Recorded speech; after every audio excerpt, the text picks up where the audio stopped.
the dugout steps with first base. McCutcheon's throw. The runner breaks to the plate. Here's the throw. Wow. He is out. The Buccos win.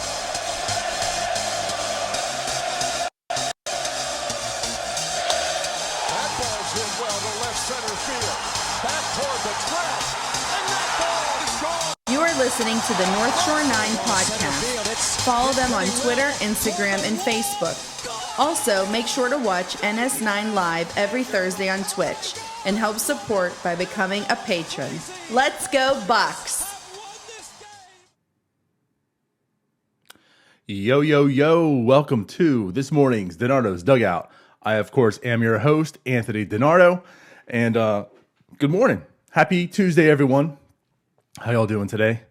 We got a little bit of baseball to talk about. Man, I'm sorry, guys. It's early. I don't normally get up this early, especially to prepare a show, but it is what it is. We're here for y'all. But yeah, I mean, let's get into it. So as mentioned, this is DiNardo's Dugout. It's going to be more of MLB themed base with some Pirates information and such. Obviously, right now, so we'll do our little take a look around baseball.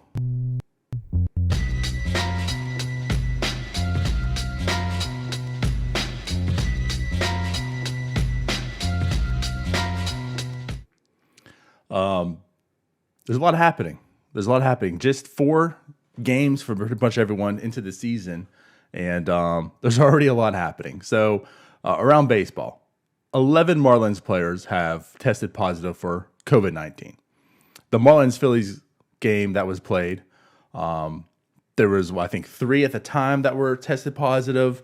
So they continued to play the game, and then afterwards it was deemed that 11 in total were tested positive, which now made the Phillies have to get tested. They've been told to, leave the ballpark, go straight at home, not to go anywhere. So the Yankees-Phillies games postponed, the Marlins home openers postponed until who knows when with the Marlins.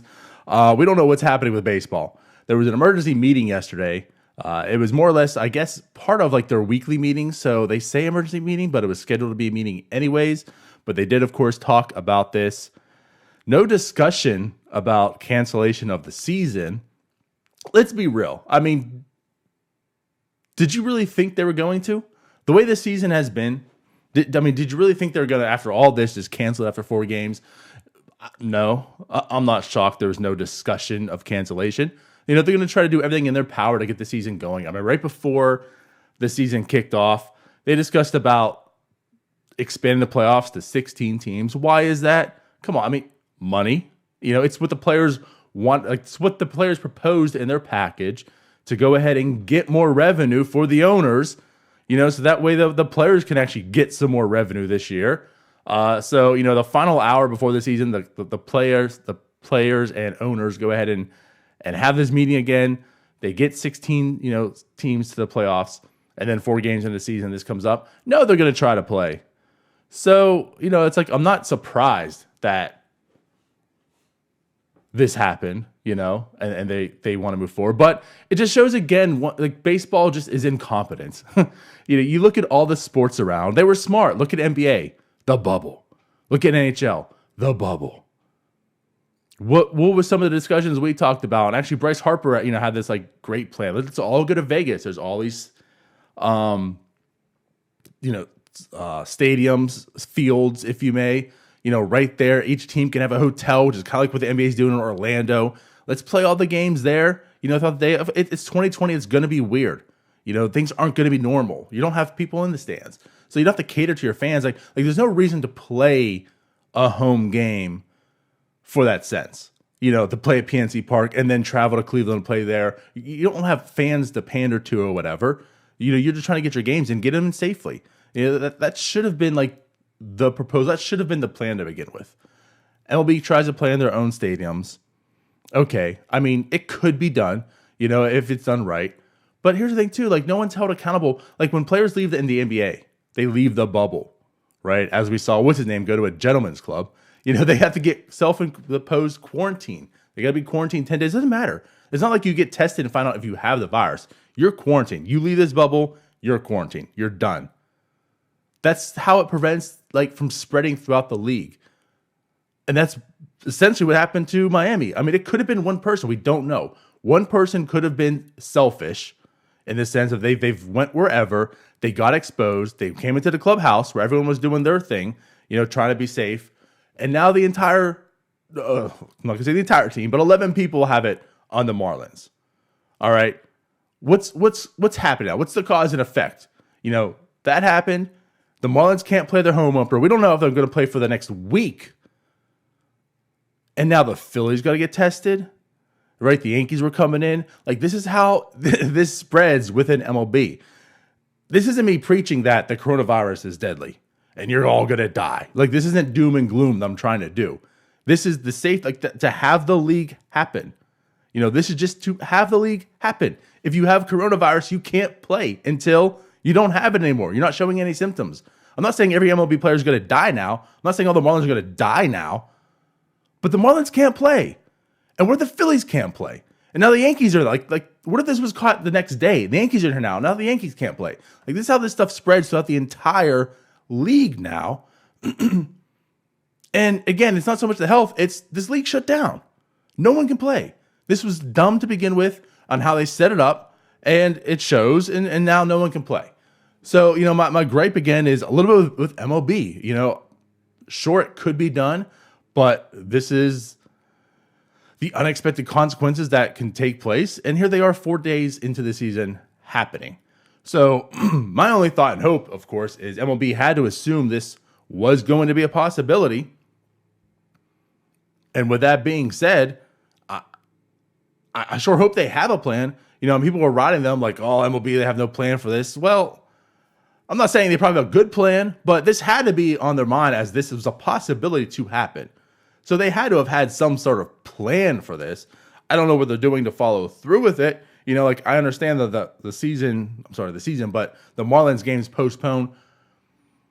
There's 60 games and 66 days of this season. If they're going to go a week at minimum, possibly, without playing their games, like, what is the plan for them to either make it up or to have this full season and not have all the teams play other games? I mean, because that's going to be a possibility for other teams. Like, what if there's some exposure for the San Francisco Giants? What if they're exposed next at some point in time and they can't play all their games? And then what if it's the Houston Astros, after that or something, they can't play all the games? Like, is it possible that a team is only going to finish the season with, say, 57 games? And if that's the case, how these 16 playoff, teams, how does that work out? So I'm intrigued and interested, like, what is MLB's plan?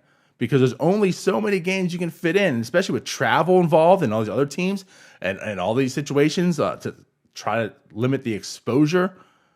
Are they going to play double headers? Are they going to leave and play another team? I don't know. So again, that's baseball for you. That's the Marlins situation. That's the COVID-19 situation right now. A lot of games postponed last night, either due to the weather or to COVID-19. And we're going to find out what's going to happen with the Marlins here, I'm sure shortly. And again, if they're even going to be able to play games. But good job, Rob Manfred. So as mentioned, this show is also going to be a little bit shorter than normal shows. Trying to stick these to about 30 minutes. But also taking a look around MLB. So, taking it to the NL Central.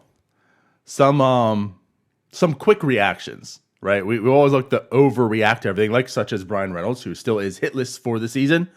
And then Kevin Newman, Adam Frazier can't hit. Top of the lineup looks terrible for the Pirates. So that's something to overreact to. But let's look around the NL Central. So as a matter of fact, last night for the Chicago Cubs, Craig Kimbrell. Craig Kimbrell made his 2020 debut. 0.1 innings pitched, 4 walks, 2 runs. We saw what Kimbrell did last year when he got, it was late in the season. He got added to the Chicago Cubs. They offered him a contract. I believe, was it July, to be honest? I forget how late into the season it was. But he looked, terrible. He looked terrible. Now, a lot of people say, let's chalk it up to the fact that, of course, he was signed late. He didn't have the full season to prepare. Not that, of course, this season was much different. But now we're into the second year of him being a Chicago Cub. First appearance, he comes in, walks 4 guys, right? Can only make 1 out, and gets pulled. Now, the Cubs are top of the division. They did win the game. They did beat the Cincinnati Reds, which, good or bad for the Pirates, they're tied with at this point in time, depending on which scope you're looking at. If you're looking at number 1 draft pick, or if you're looking at playoffs, depends on what you think about that. But yes, the Cincinnati Reds and Pirates are tied for last at 1-3. Chicago's top of that at 3-1. Sticking to the same team. So Chris Bryant, 1-19 this year. Who also ties with our current opponent, Christian Yelich, who's 1-19. So some quick season overreactions around the NL Central. Kimbrel, Bryant, Yelich, right? These former All-Stars, MVP type players. Yeah, very, very bad starts. All right, let's move forward to the stat of the day.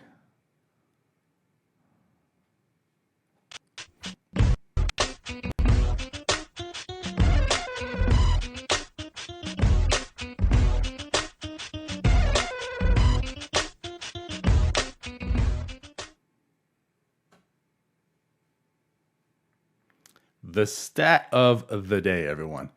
90.6. That's your stat. 90.6. What does that mean? Who's that from? What's this say? 90.6 is the miles per hour. I'm going to butcher his name now. Oh my God. I'm going to butcher his name now. I'm going to butcher his name. Mike Foltynewicz. I know that's not it. Oh, my God. The Braves pitcher just got DFA'd yesterday. Mike Foltynewicz. I can't believe I forget his name now.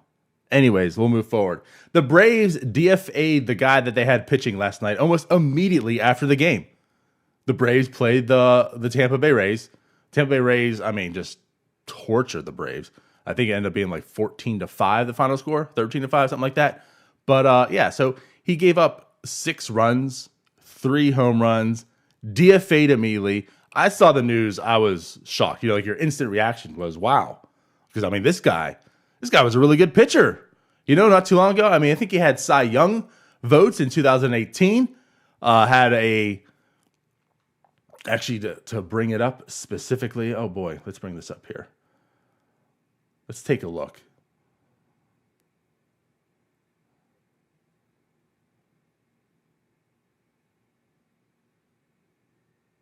And now I can't find it.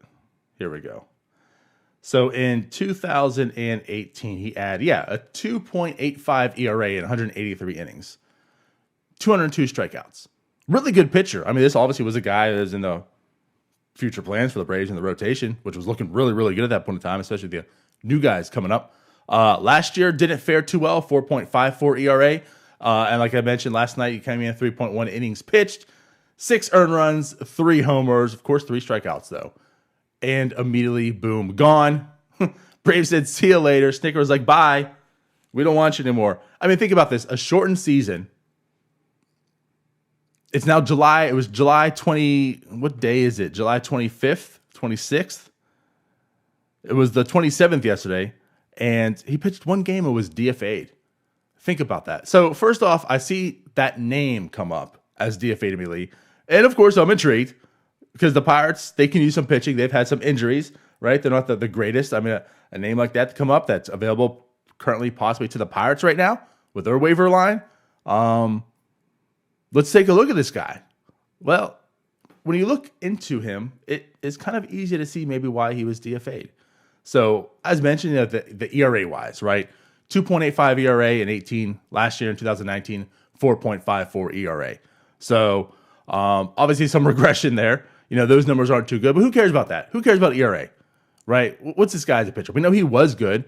Are the Pirates able, is Oscar Marine able to work with him and bring out this pitcher once again? Well, let's look. 2018. What was he like? Well, in 2018, he had a really good fastball. As a matter of fact, a lot of velocity on it. As a starting pitcher, he averaged 96.3 miles per hour on a fastball. That's some heat. Right? The problem is in 2019, the year later, when he had some regression, he lost some velocity. And we've been hearing that now. Kyle Crick, right? Mitch Keller were kind of semi-worried about. Why was his velocity down 3 miles per hour? Chad Kuhl. But Chad Kuhl, we know for sure, I mean, he's even talked about it. He's going to tamper back on the velocity. He's focused on other things right now, which I can understand that. Like, there's a correlation. I understand why there's a drop in velocity. I can get it. Keller, Crick, haven't really heard much about them. Not totally sure yet. But with Folty, he had a loss of velocity on his. As mentioned, 2018, 96.3 miles an hour. 2019, 94.8. It's a pretty big drop in velocity. Numbers down. What was it last night? 90.6. The guy's lost over 4 miles per hour on his fastball. Now, one game into 2020.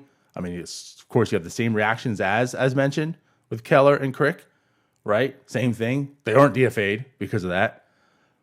But there's some alarms because, again, he was DFA'd. My alarms are up. Right now, I'm sure there's probably people, Pirates Nation, let's do it. Let's get him. Pirates, don't be cheap. I don't know, man. I mean, the Braves are a smart organization. This is the team that needs starters. Now it kind of makes sense why they signed Yoelis Chassin just about a week ago. Maybe not a week and a half, 2 weeks ago. Straight to a major league deal. It wasn't even a minor. Straight to a major league deal. Chassin's not a great pitcher anymore. He came up with the Rockies, had some success there, bounced around with the Milwaukee. Last year, this guy had a 6.01 ERA in 103 innings. And the Braves, right, the real team, the Braves said, here is a major league contract. Didn't even sign you a minor league and see what you got. Here is a major league contract. And the very first game that Folty pitches, he's DFA'd. I'm staying far away from this guy. I don't want to hear even reclamation project. This is bad. I mean, the guy's barely topping 90 miles per hour in 2020. This is why he was good. His fastball, right? He has a great changeup. Why is the changeup good? Because you have a good fastball, right? If the changeup is the same speed as the fastball, it's no longer a changeup. I stay away from this guy. I'm not into Folty being a Pirate right now. I think, honestly, as much help as the Pirates need for a rotation, he comes over. He's probably our worst pitcher still. I don't think this guy's an improvement of Derek Colin by any means. I don't know what you're reclaiming here. The guy, he's lost it. I don't know if it's injury. I don't know if it's just wear and tear. But if he's lost in total basically 7 miles per hour on that fastball in just 2 years, that type of drop and decline, we don't need him. Sorry. The Braves are too smart. They can use that help. If they don't want him on their team, right off the rip, right? Not even going to see another chance. They've seen him in summer. They've obviously seen that there's issues. They probably said, we need a game out of him to get Chassin, ready, ramped up, which, he did pitch 3 innings a couple days ago. And that's it. We need you to get some innings in, so that way we're ready for the guy that's going to replace you to be ready. So, yeah, I'm good with Folty.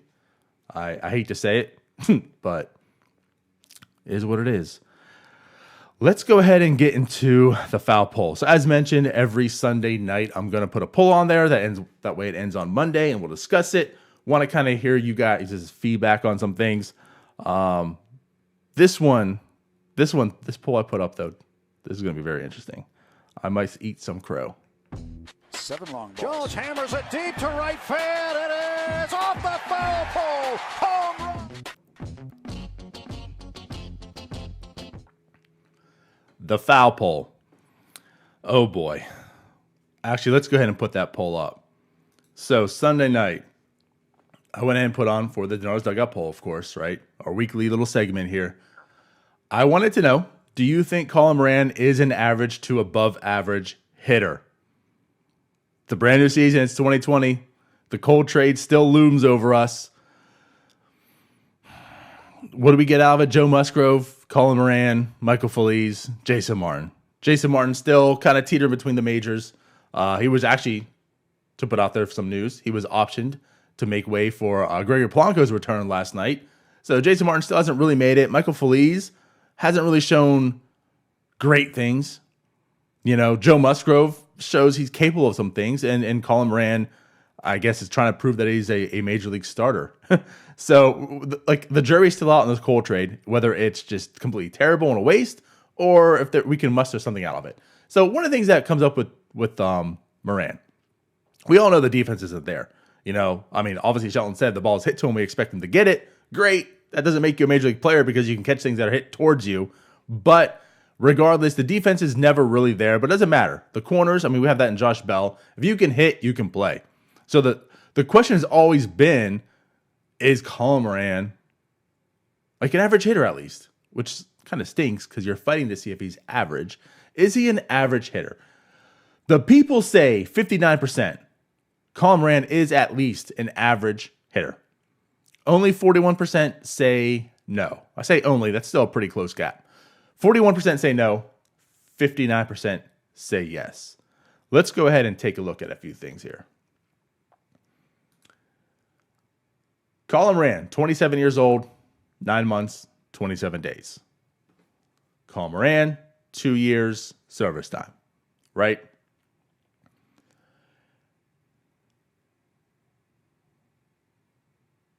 When you look at Colin Moran's numbers, in 2018, when he came up for the Pirates, right? First year, major league starter, 465 plate appearances.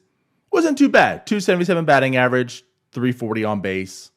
102 weighted runs created plus, which obviously that's like your metric. Like, what is average, above average, below average, right? 100 weighted runs created plus is literally an average major leaguer. So Colin Moran's rookie season, he had a 102 weighted runs created plus. So he showed that he was 2% better than the average player. All right. Wasn't a strong campaign, but as a rookie campaign, you say, okay, there's something to desire here. Maybe improves upon that. 11 home runs. Last year in 2019, 503 plate appearances, so a little bit more. 13 home runs, a little more home runs. A little bit dip in the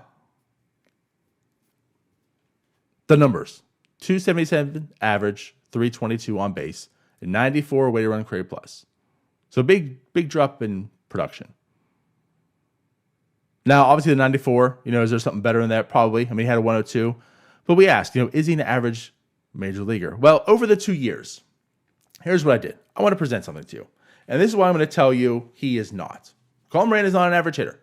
I mean, the numbers are going to prove it, but I want to go a little bit deeper in this. Okay? Colin Moran, over the past 2 years, has a 98 weighted run created plus. Technically, obviously, it's below average. 98 less than 100, right? 2% below average. But I mean, it's not like it's that far from below average. I mean, if you have a 98, I'd consider you about average. But here's the issue. Colin Moran is also a third baseman. Okay? Sure, he might be 98 average across Major League, but guess who's involved in those averages? Catchers, second baseman, center fielders, shortstops, right? Dyson's numbers are included in that. Kevin Newman's numbers include that. Adam Frazier's numbers are Stallings, right? Usually those aren't your best offensive producers. Third baseman, you typically need a good hitting third baseman if you're going to be good. So Colin Moran might in total be your basic average, right? Pure average hitter at around 100 weighted runs created plus. But let's look at the list of third basemen. Over the past 2 years, with at least 500 at-bats, which is, that's a solid amount, right? When you look at third baseman rankings, Colin Moran ranks 33rd among third basemen in weighted runs created plus. 33rd. We know the glove isn't there. It's not good. And that's okay. It's all right. As a third baseman, don't have a good glove. It's okay. It's not ideal, but it's okay. How do you make up for that? As mentioned, with a bat. For Colin Moran to be an everyday player, he has to have a bat. Over the past 2 years, there's only 30 teams in baseball. He ranks as the 33rd best third baseman in hitting production.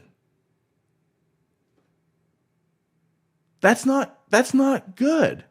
And that's where we come from. Like, is Colin Moran at least average? I mean, if you're looking at average, you want to rank third baseman, you probably want to be at least the number 15th rated type third baseman. And you can say at least you're an average third baseman. You can play. If you don't have a glove and you're the 33rd best offensive player at your position, you're probably not a starting player. And this includes his rookie season, which was better. Colin Moran regressed last year. If he's only going to be an average hitter, as far as the league goes, you're not going to make it as a third baseman. And you're not going to help a team because you don't have the glove and you clearly don't have the bat now. This is why we are praying that young Hayes, Brian Hayes, makes it, because he has that glove. He's got Gold Glove defense at third base. He's the opposite. If his bat's good, he can be a really good third baseman. But the glove plays. So for everyone touting Colin Moran, there's a lot to desire there, and he's a good player. I'm not trying to take too much away. Yes, he is an average hitter, technically. 98, basically 2% below than average production in MLB. But as a third baseman, that does not play. He's nowhere near average as far as a third baseman go. He's well below average. There was only 48 players ranked in this. And he ranked 33rd among all third basemen in the past 2 years with at least 500 at-bats. And I'm saying 500 is a decent amount. I didn't put this like 100. Anyone who had some plate appearances get the rank in there. I mean, this is 500 at-bats. It's a solid amount for third baseman. 33rd out of 48. Colin Moran is not an average player. He doesn't belong as a starting third baseman for a good team. Now, as I say that, right? I told you I'm going to eat some crow. As I say that, what happens? Apologize for the sketchy video there. What happens? Literally the day after I post this poll, he hits 2 home runs last night. One goes into the Allegheny River. Of course, the Allegheny River. I mean, that's a milestone. I know it was on a bounce, but still. Colin Moran takes it yard twice last night. He has 3 home runs on the season out of 4 games. Colin Moran, he had 13 all of last year. Now he's got 3 on the year. 1 goes in the Allegheny River. This guy has a 400 batting average right now. I talked about his average 98 weighted running career plus. 311. He's only 211% better than the league average right now. This is what we've been needing from Colin Moran. Now, so let's contradict myself. I just told you how he's not a good player and how he's not a starting third baseman and he's below average, right? This is what we've needed. If Colin Moran can find this power, right before he got traded, and here's the thing too, like that was never his profile. Coming from North Carolina, getting drafted by Miami, getting traded to Houston in that terrible trade for the Marlins. He was never known for power. Like his skill was, not to say Adam Frazier, but like he had a high floor, low ceiling. We knew the guy could hit. Like he would get to the majors by his hit tool, but it was never much for power. And then like in a half season, that had injuries in it for Houston, like the power came out of nowhere, gets traded to the Pirates, and we see the power was non-existent again. 11 home runs, 13 home runs, pretty much 2 full seasons. As a third baseman, that's not a lot. You want to have 20 plus home runs. There's some power in that position. And he's never shown it. And then, of course, now out of 4 games, he's got 3 homers. I don't know. I wasn't putting Colin Moran on any sleeper list this year. I wasn't putting Colin Moran on here's a guy that's ready to break out. I kind of felt like we've seen enough from Colin Moran, over 1,000 plate appearances to say this is kind of what he is. And it's again, like he wasn't like he was young. He was actually an old prospect making his debut for the Pirates. It was like he was a 22-year-old kid that came over and hit 11 home runs. It was a 25-year-old man who came over and hit 11 home runs. Now he's a 27, almost to be 28-year-old man this year. I wasn't expecting some Colin Moran breakout. But here we are. Let's enjoy it. I will take back everything I just said before the show, and I'll own it. I'll own it because I was ready to, air quotes, dunk on Colin Moran today.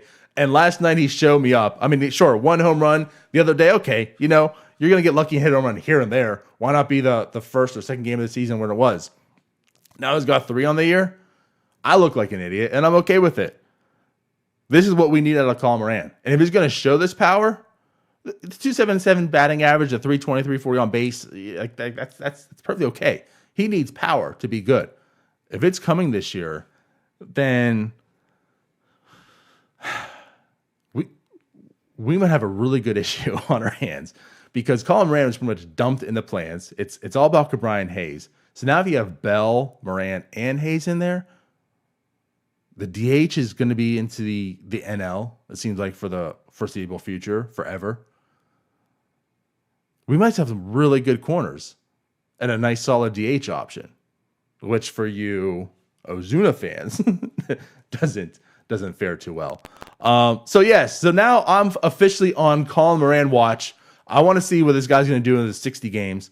I still want to see. You need to see a lot more from it. I'm not sold by these 4 games, but so far I've liked what I've seen. He's really hitting the ball hard. He's driven. If you saw that home run, I mean, it was just on a rope last night. I think it was, what did I say, 109.4 miles per hour, 30-degree launch angle. I mean, he just launched that right into the Allegheny. Really nice to see. I'm still holding my guns right now. I want to see more. I'm not a believer yet.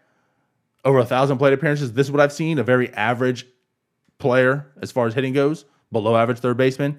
But let's see what Colin has to do for the rest of the year. All right, guys. With that said, that's the show this morning. You guys have a great day. We'll see y'all tomorrow with Starbucks. Jim and I will be on talking more Pirates baseball. And we'll take a peek at our fantasy updates on the Fantasy Wheel. And then, of course, NS9 Live Thursday night, followed by our podcast on Sunday once again. With that being said, I'm DiNardo. I'm out. Bye-bye.